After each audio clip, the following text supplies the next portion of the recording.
They need this at least to breathe, to have air, and they wait until the slave is ended, end of a day. And these two punishment cells was where they used to punish them for hours, and the one behind me was the one where they used to punish them for days.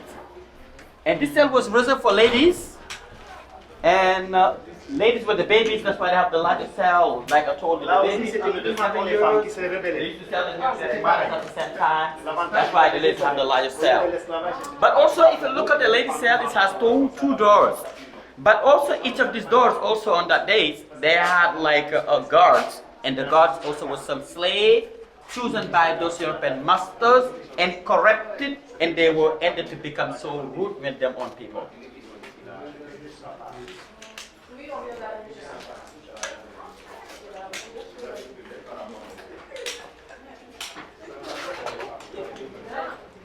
These two first cells from left to the right side was reserved for waiting cells.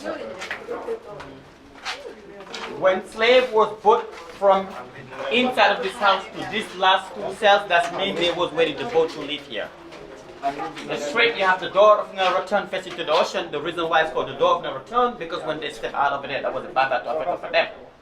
But the boat was not able to come close to that door because there's a lot of rocks. But it was a wooden bridge made with this palm wood you see on the top, and that wooden bridge was used to help easily for them to get to the boat. That's why they used to pull the slave from the waiting cell 2 by 2, and they were walking on the bridge. Why 2 by 2 at the same time? Because they were chaining 2 people at the same time. On their hands, on their legs, but between the legs of 2 slaves also with iron bolts, 10.300 kilograms. Why those iron bolts? Because each shipment, they always trying to skip from those doors, but they wasn't able to go nowhere. Even some of them was very good swimmers. Once they jump and they will sink because those iron bolts, or they can get shot by the guards because there's 2 falling doors for the guards, or they can get eaten by the sharks because this place was full of sharks. You remember I told you all the 6 slaves who were found out in these houses, they were thrown to the ocean. This was the place where they used to throw them. And also in the middle of the door of no return, February 22 in 1992, the Pope John Paul II, that was the place where the Pope asked forgiveness. Why the Pope asked forgiveness in there? Because the Pope realized it was many Christian missionaries also was implicated in the slave trade. I always say, yes, it's so nice to ask forgiveness, but not to forget. I respect like what's been happening to the other places. People talk a lot about some other things who's even less than 10 years. I heard people talk a lot about Jews concentration. It was less than 10 years. Less people died. And how can people doesn't talk a lot about slave trade? It's so nice, yes, for forgiveness, but we will never forget. I'm voluntary. Myself, I would repeat this story until I die. Yeah. Well, they need to give up the money too, and then they need to admit how the Catholic Church started the slavery. That's the part they don't tell. They don't tell that. They say the missionaries, it's deeper than the missionaries. It's deeper than the missionaries, exactly. Pope Nicolas V gave the authorization to the Portuguese to start this madness. Because it was signed by one of the King Spanish to start a slave trade in West Africa.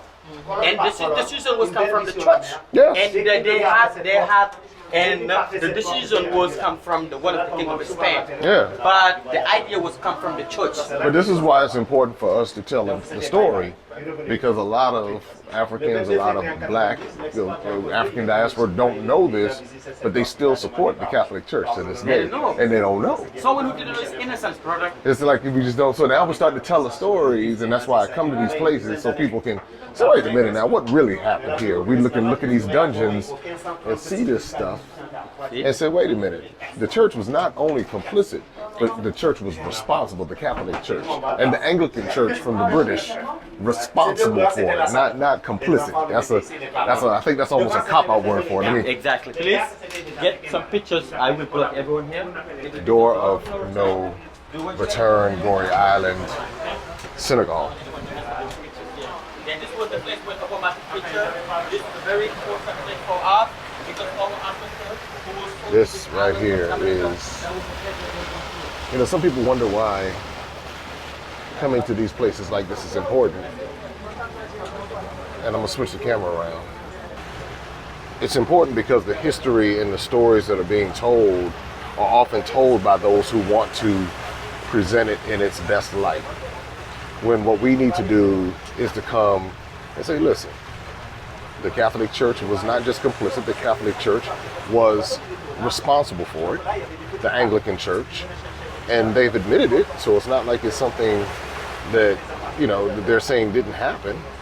They've been giving a little bit of money here and there, but when you look at how much they have benefited from it, from the captivating of people's minds, to follow whatever that is that they're doing, and to really have basically stripped people of their indigenous histories across the world, not just in Africa, but those who are indigenous to America, those indigenous to South America and Central America, and all around the world, this terrorism has occurred. We won't even talk about what was happening in Ireland and the nuns and all of that. But this is why we have to tell the stories and come see. Because if we don't, we'll have these history books telling stories, and then people will argue with you based upon whitewashed history, distorted history, and whatever they believe from their professors and all of that. So here at the door of no return, Goree Island, Senegal, continuing to change these narratives and tell our stories the way it needs to be told.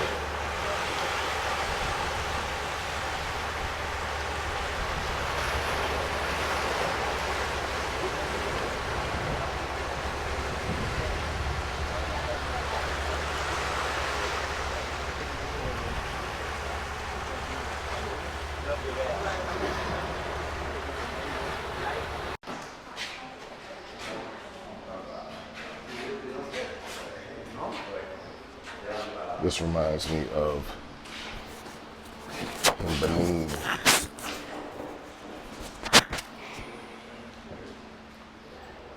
revolts.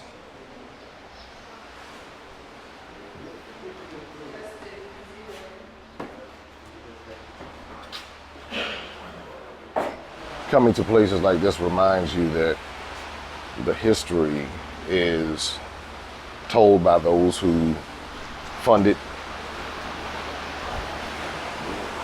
all of that. And so if we don't come and change these narratives, another generation of children will either be whitewashed or distorted or led to believe that it's not a big deal. And I tell you, the conversation I've had with people time and time again, oh, it's over, it's a big deal, we want to be diplomatic and all of that. But I cannot hear them say that when it comes to the Europeans, but when it comes to their own governments, they go in like vicious, like vultures and mad wild dogs on people.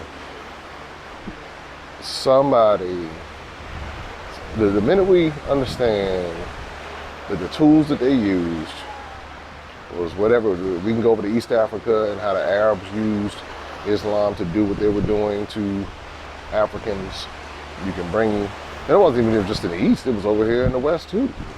And how they would use those who were abusing that particular religion, or abusing people with it.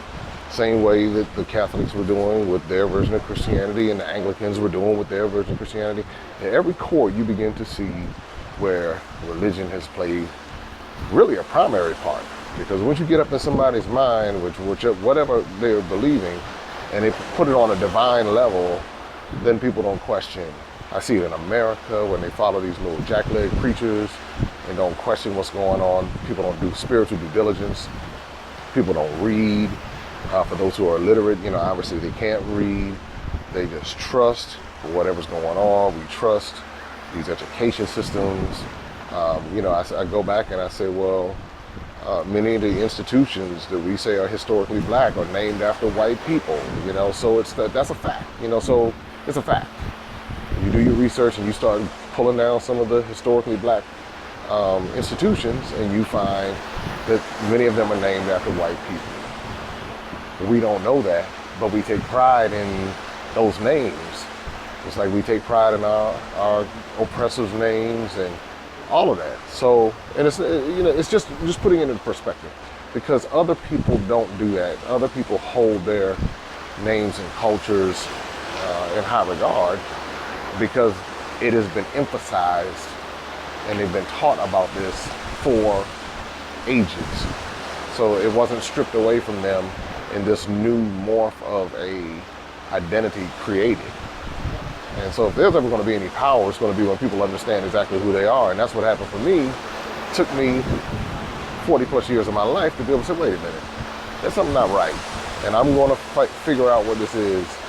And I can't speak for anybody else. I'm just talking about for me and what it's done for me and the freedom and the empowerment that it's given for me. And hopefully it'll inspire others to go out and see for themselves. And check foolishness when you hear it. When somebody come to you with some old crazy talk, say, nah, man, you know, that's fine for you. You do what you want to do. But I'm not going to absorb this mentality of being apathetic and complicit and indifferent towards terrorism that is still occurring. And I think that's the part. When we think that it's over and we just get along to go along, then hey. So education is going to be the first step in the process. And for those who want it, they'll get it. All right, more from Senegal on the way. Like, subscribe, share. Maximum Impact, Jay Campbell. So to be continued, speaking of the Catholics, there's a Catholic church right here in Goree Island. Isn't it always funny how where the greatest terrorisms occur, you find this recurring theme. You said it was built in 1830? Yes, 1830. So guess what was going on in the world in 1830? And you got the Catholic Church sitting up here. The one thing I always say now, like for people who are African or black or whatever, who don't know any better, you know, you kind of say, all right, this is what we were raised under. But once you know the history of this institution and what it has done and how it won't compensate, and you still sitting up in mass, hey, it's your life and your thing and whatever, but I just encourage you to really do a historical study on the Catholic Church and slavery, European chattel slavery, and understanding, I'm telling you, but it's a recurring theme you'll see from the east of Africa to West Africa to Central Africa. You'll see this recurring theme, and it's like people hold true to this. That stuff was not indigenous, meaning the Catholicism and Anglicanism and all the stuff that they brought was not indigenous. And they came in and convinced people that how they lived was wrong and their way was better. And now we just recycle that mess to our children now, to this day. Well, we got to wise up. You know, if you're going to tell the truth about something, tell the truth and let people make decisions for themselves once they get the truth. Now, some people like, you know, like I said, people going to do what they want to do, but at least give them the information.